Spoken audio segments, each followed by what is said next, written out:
Bill, let's assume that we have documents that are giving us reliable information and we have textual tools to investigate each of the sayings that we're going to talk about.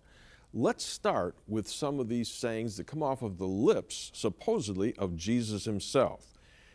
Did he ever claim to be Israel's Messiah? I think that Jesus of Nazareth did claim to be Israel's Messiah, and this is demonstrated both in his words and in his actions. Okay. Who was the Messiah?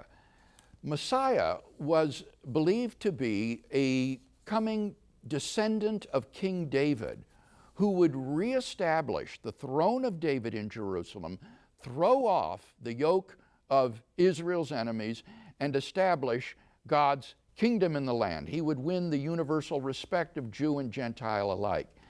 And it seems very probable that Jesus thought that he was, in fact, this promised messianic figure.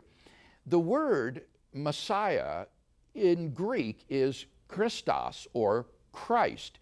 And this was the title that was used by early Christians to describe who they believed Jesus was. For example, Mark's gospel opens with the words, "The beginning of the gospel of Jesus Christ, the Son of God." And John's gospel closes with the explanation that was written so that you may believe that Jesus is the Christ, the Son of God.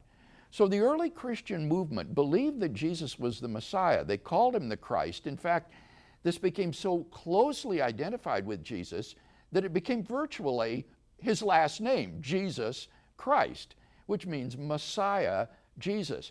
Now the question is, if Jesus of Nazareth never himself claimed to be the Messiah, where in the world did the early Christian movement get that idea?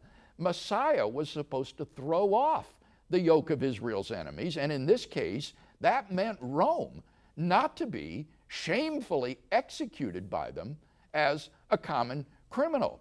The fate of Jesus of Nazareth on the cross would make it impossible to believe that he was the Messiah, had he not made any such claims to this himself.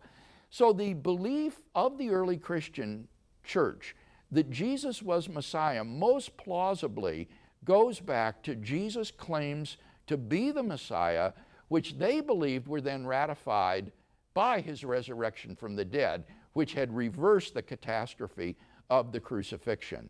So, right from the start, I think it is highly probable that these messianic claims must go back to Jesus.